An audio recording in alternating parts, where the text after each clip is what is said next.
Halo guys, saat ini kita lagi benerin STB ya guys. Nah, ini punya tetangga ya guys.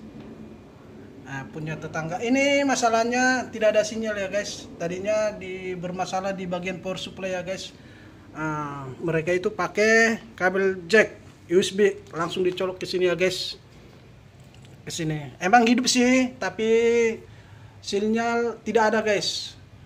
Kenapa tidak ada sinyalnya guys? Kadang ini daya untuk di IC receivernya ini tidak kuat disuplai sama kabel yang ini guys. Nah, kita pakai langsung di jumper ke dudukan kapasitor ya guys. Ini kapasitornya mana tadi kapasitornya ini pecah guys. Ini guys. Jadi ini hasilnya guys. Cuma sebentar aja ya guys. Gambar tipis soalnya. Ting.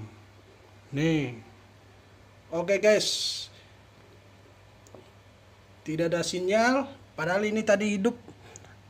Kenapa tidak ada sinyal? Jadi dia dayanya untuk di IC receivernya ini lemah guys. Kita harus langsung jumper di dudukan kapasitor guys. Nih kabel USB ya guys. Sebagian STB bisa juga sih langsung dicolok ke sini. Tapi ini perangkat yang ini tidak mendukung guys. Oke.